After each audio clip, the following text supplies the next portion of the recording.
Hello dear students, RS UP board exam YouTube channel पर आप सबका स्वागत है। तो दोस्तों, आज की क्लास में हम आप सबको कक्षा 12 के सब्जेक्ट मैथ के सिलेबस के बारे में डिस्कशन करने वाले हैं कि आपको न्यू पैटर्न एनसीईआरटी के अनुसार 2022 बोर्ड एग्ज़ाम के लिए मैथ में कौन कौन से चैप्टर पढ़ने हैं। तो दोस्तों, देखते हैं आपको कितने चैप्टरों का अध्ययन करना है कक्षा 12 की एनसीईआरटी मैथ के लिए। तो आपको सबसे पहला चैप्टर पढ़ना है। देखते हैं ज़रा उसका नाम क्या है। तो उसका नाम आपका है पहले चैप्टर का, chapter number 1, relation and function.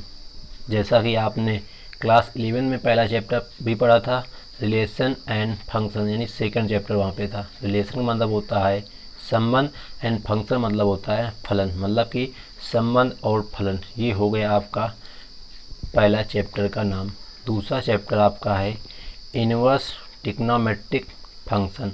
अभी आपने क्लास 11 में ट्रिग्नोमेट्रिक फंक्शन पढ़ा था, अब यहाँ पे आपको इनवर्स पढ़ना है। इनवर्स मतलब होता है उल्टा, प्रतिलोम। जैसे आपने वहाँ पे टेन थीटा पढ़ा था, तो यहाँ पे आपको पढ़ना है टेन इनवर्स थीटा। यहाँ इनवर्स लग जाएगा, इसी को बोलते हैं प्रतिलोम, टेन इनवर्स थीटा। ऐसे साइन इनवर्स थीटा, ये होती तुम्हारी इनवर्स ट्रिग्नोमेट्रिक फंक्शन।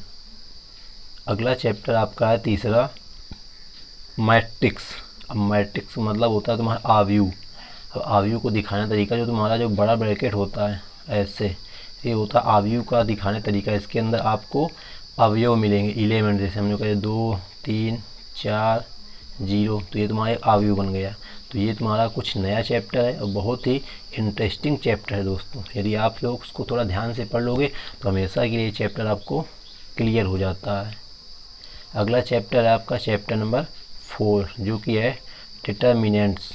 डिटर्मिनेंट का मतलब होता है सारणिक। जो अवयव को ब्रैकेट के तरीके बंद करते हैं और जो सारणिक होता है उसको दो लाइनों के बीच ऐसे, इसमें भी हमने एक बना दिया, मान लो 2 3 0 4, तो ये तुम्हारा हो गया सारणिक। सारणिक का तरीका, जिस मान लो इसका मान ज्ञात करो तो इसका हल करने का तरीका अलग होता है और अवयव का हल करने का तरीका अलग होता है। इसका हल करने का तरीका ये होता है कि इन दोनों का गुणा, यानी कि विकर्णों का गुणा माइनस इस विकर्ण का गुणा। तो 4 दूनी 8 माइनस 3 गुणे 0 0, तो 8 में 0 बढ़ाएंगे, इसके अंदर कितना आएगा 8 आएगा।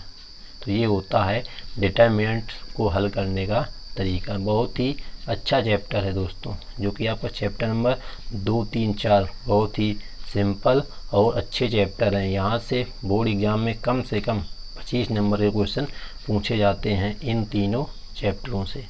आपका अगला चैप्टर है चैप्टर नंबर 5, जो कि है कॉन्टीन्यूटी एंड डिफरेंशियबिलिटी।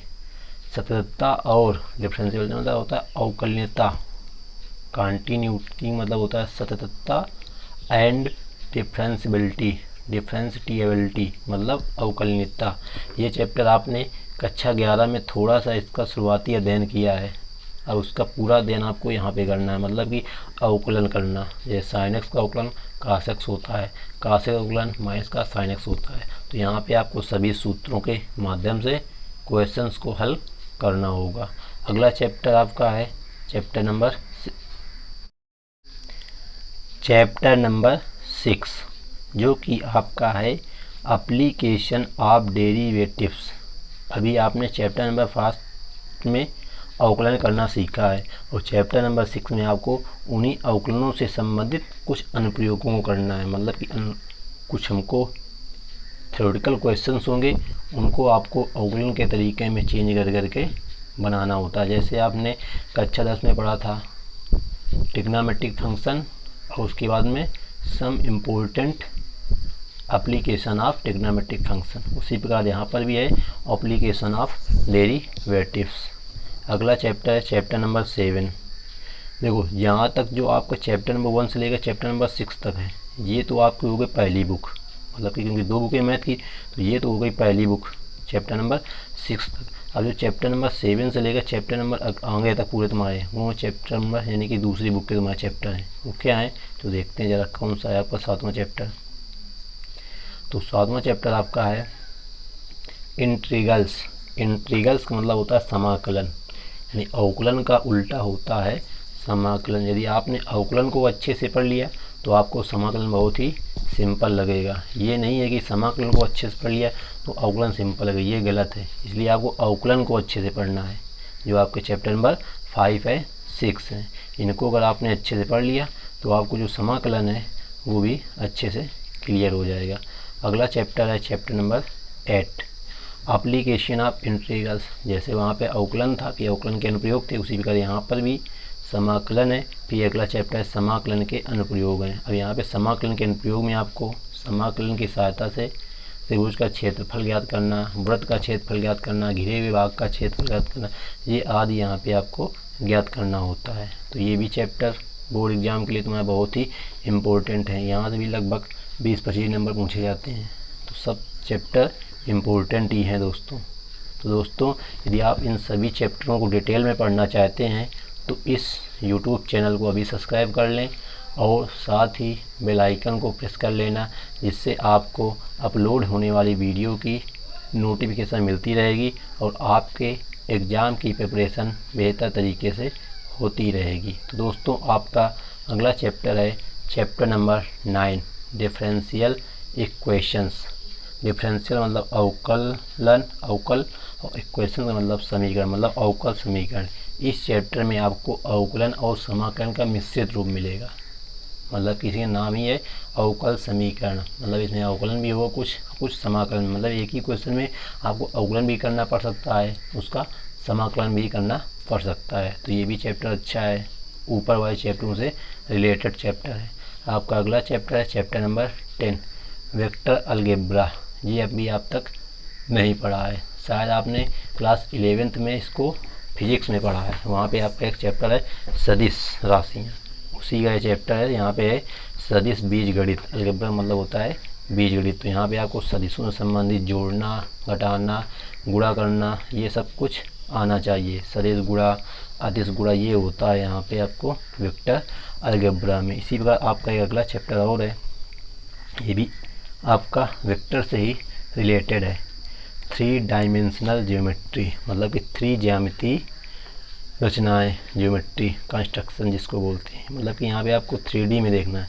अब 3D क्या होती है, जिन्हें हम बोर्ड पर नहीं बना सकते, जैसे तुम्हारा XYZ अक्ष हो गया, जिसको हम बोर्ड पर नहीं बना सकते, केवल विजुअल कर सकते हैं कि ऐसा होता होगा। जैसे गोला होता है, गोला मान लो, गोला तो क्या तुम गेंद मान लो, गेंद तुम्हारा गोला होती है, उसको तुम बोर्ड में नहीं सही तरीके बना सकते हो, तो गोला बनता है तुम जो प्रकार से बनाते हो। तो ये होती है तुम्हारी 3D वस्तु में।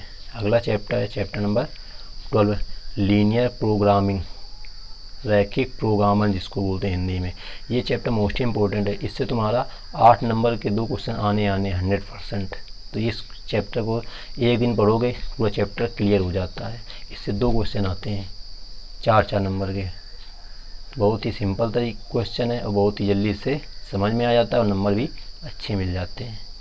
और अंतिम चैप्टर है प्रोबेबिलिटी, जो कि आपने 9th में पढ़ा, 11th में पढ़ा, 10th में पढ़ा, अब आपको 12th में पढ़ना। बस क्या है, यहाँ की जो प्रोबेबिलिटी थोड़ी टफ है हाई स्कूल और 11th की तुलना में, तो आपको यहाँ पे ज़रा ध्यान से पढ़ना होगा। तो ये तुम्हारा हो जाता है अंतिम चैप्टर प्रायिकता का। तो उम्मीद करते हैं दोस्तों आपको सभी चैप्टरों के बारे में जानकारी मिल गई होगी। अगर दोस्तों ये वीडियो आपको थोड़ी सी भी अच्छी लगी हो तो वीडियो को एक लाइक कर देना। अगर वीडियो अच्छी ना लगी हो तो वीडियो को डिसलाइक करके अपना कमेंट बॉक्स में अपनी राय अवश्य दें, क्योंकि आपका हर एक कमेंट हमारे लिए बहुत उपयोगी है। तो दोस्तों उम्मीद करते हैं आपको ये वीडियो अच्छी लगी होगी और नेक्स्ट क्लास से आपको चैप्टर नंबर 1 जो कि आपका है रिलेशन एंड फंक्शन की एक्सरसाइज का सॉल्यूशन प्रदान किया जाएगा। तो दोस्तों चैनल पर पहली बार आए तो चैनल को सब्सक्राइब कर लेना। बस हम आपसे इतना ही कहना चाहते हैं। तो thanks for watching this video. मिलते हैं नेक्स्ट वीडियो में, जब तक के लिए जय हिंद जय भारत।